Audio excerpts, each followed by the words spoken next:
Est-ce que vous savez, et je vais le dire, lorsque nous discutons avec le secrétaire général adjoint de la fédération ougandaise de football à Kampala, il m'a posé une question qui m'a fait froid au dos.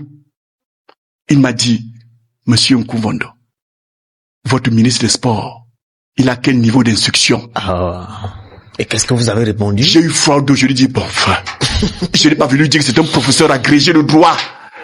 Je me suis content de dire non, vous savez, les hommes politiques, ils ont leur façon de fonctionner pour couvrir les indélicatesses du ministre en charge des Sports, qui a du mal à comprendre que, au niveau international, il est interdit à un commissaire de match d'entrer en contact, même téléphonique, avec un ministre des Sports ou avec une administration étatique. Dans les couloirs du match Cameroun-Zimbabwe, on a vu l'entraîneur sélectionneur du Cameroun, monsieur Max Brick, moi je préfère appeler l'inspecteur de police Max Brick, qui va voir le commissaire du match dans son bureau et lui dit qu'il ne veut pas que les Tungi Pile et consorts soient assis au banc de touche. Il a choisi lui-même ses collaborateurs.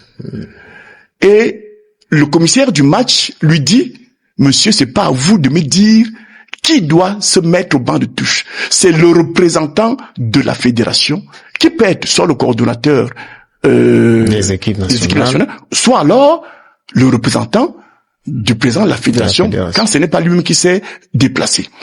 Et je n'ai rien à recevoir de vous, monsieur l'entraîneur. Et l'entraîneur, en réplique au commissaire du match, lui dit...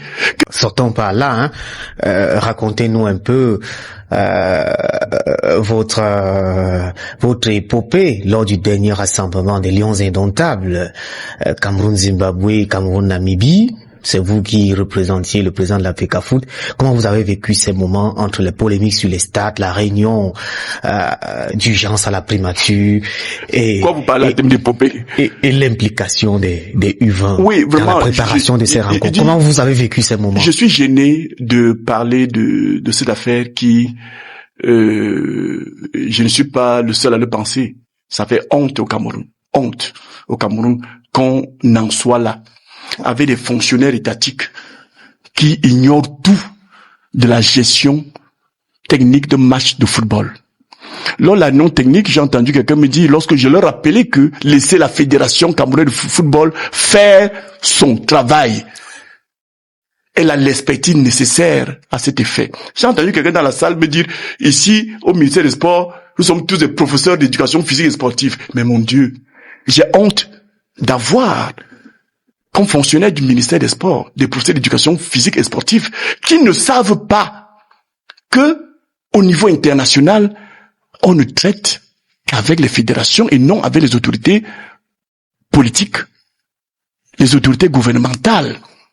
Lorsque, au ministère des Sports, on fait savoir à un entraîneur qu'il est désormais au-dessus du président de la fédération qui est son employeur, permettez-moi de douter véritablement des compétences techniques de ceux qui sont fonctionnaires au niveau du ministère en charge des sports. Lorsque on ignore que pour une réunion technique, ce sont les officiels et non l'entraîneur qui se présentent pour la réunion technique. Lorsqu'on ignore que un entraîneur n'a pas à gérer et les vestiaires et les gazons dans les stades et les tickets d'entrée au stade, permettez-moi de continuer à exprimer mon doute s'agissant de la compétence. Est-ce que vous savez, et je vais le dire, lorsque nous discutons avec le secrétaire général adjoint de la fédération ougandaise de football à Kampala, il m'a posé une question qui m'a fait froid au dos. Il m'a dit, Monsieur Nkuvondo, votre ministre des Sports, il a quel niveau d'instruction? Et qu'est-ce que vous avez répondu? J'ai eu froid au dos, je lui ai dit, bon, enfin, je n'ai pas voulu dire que c'est un professeur agrégé de droit. Je me suis content de dire non, vous savez, les hommes politiques, ils ont leur façon de fonctionner pour couvrir les indélicatesses du ministre en charge des sports, qui a du mal à comprendre que, au niveau international, il est interdit à un commissaire de match d'entrer en contact, même téléphonique, avec un ministre des Sports ou avec une administration étatique. Le commissaire du match n'a pour interlocuteur que le représentant de la fédération, qui n'est pas l'entraîneur. L'entraîneur n'est qu'un employé. Il n'a aucune autorité pour s'adresser au commissaire de match. D'ailleurs, dans les couloirs du match Cameroun-Zimbabwe, on a vu l'entraîneur sélectionneur du Cameroun, monsieur Max Brick, moi je préfère appeler l'inspecteur de police Max Brick, qui va voir le commissaire du match dans son bureau et lui dit qu'il ne veut pas que les Ntungi Pile et consorts soient assis au banc de touche. Il a choisi lui-même ses collaborateurs. Et le commissaire du match lui dit, monsieur, c'est pas à vous de me dire qui doit se mettre au banc de touche. C'est le représentant de la fédération, qui peut être soit le coordonnateur des équipes nationales, soit alors le représentant du président de la fédération, quand ce n'est pas lui-même qui s'est déplacé. Et je n'ai rien à recevoir de vous, monsieur l'entraîneur. Et l'entraîneur, en réplique au commissaire du match, lui dit que lui, il ne travaille pas pour la fédération, il travaille plutôt pour le ministère des Sports. Le commissaire du match lui a dit, monsieur, dans ce cas, mettez-vous à la porte de mon bureau et remerciez le ciel que je vous admette, même sur mon banc de touche, parce que en football, nous ne traitons pas avec les ministères en charge du sport que vous représentez visiblement dans ce vestiaire.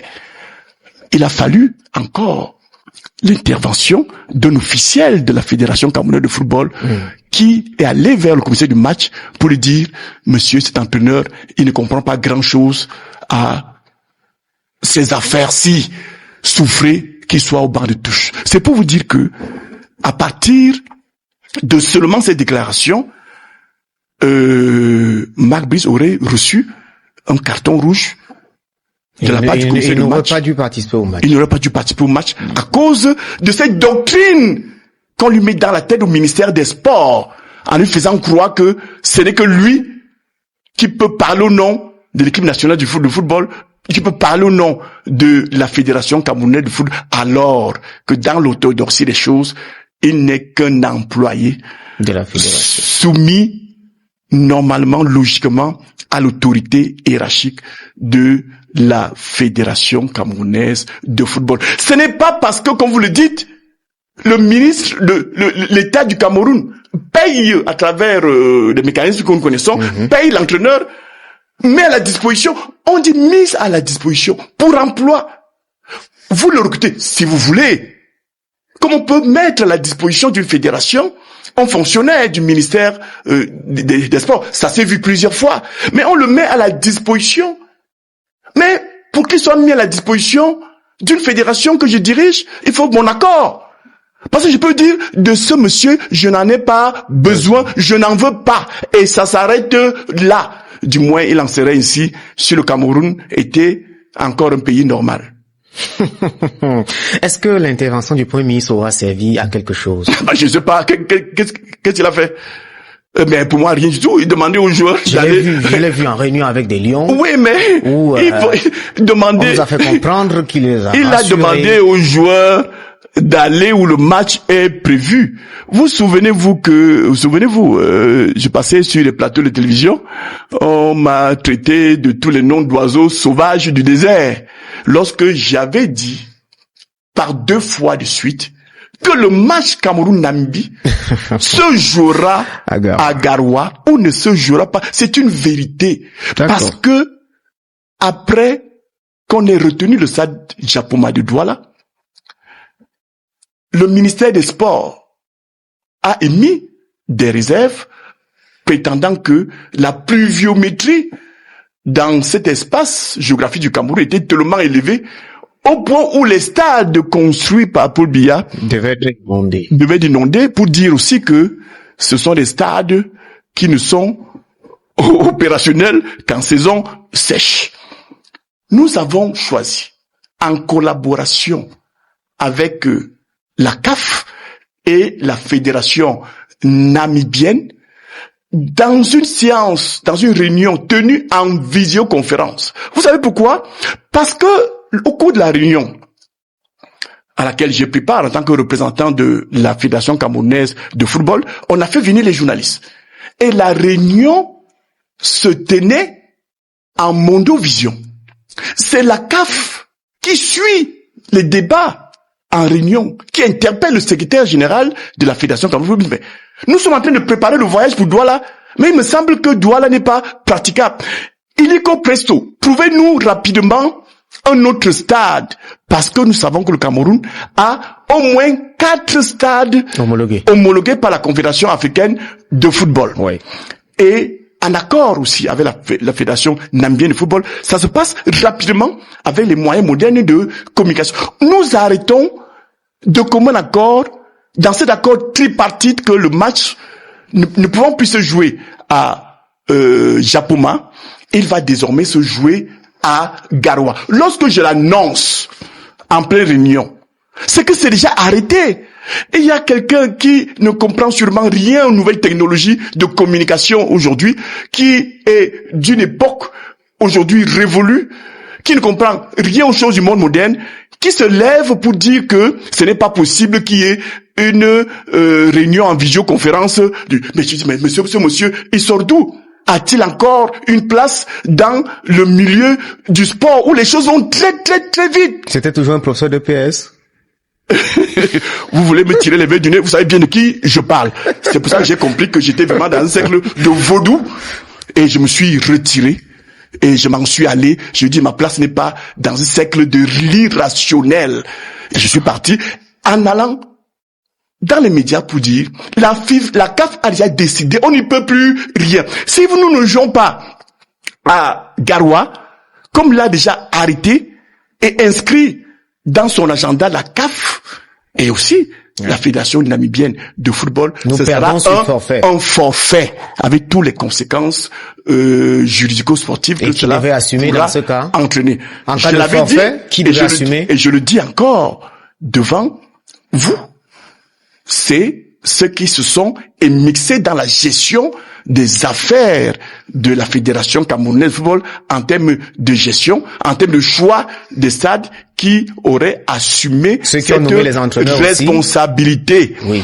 Mais ils sont déjà responsables de tous les égarements qui font honte au Cameroun de la part de cet entraîneur qui nous humilie à travers le monde, en allant voir un commissaire de match pour lui dire je ne veux pas que tel soit, en allant plus encore dire à un commissaire de match de la CAF que lui travaille pour le compte du ministère des Sports. D'accord.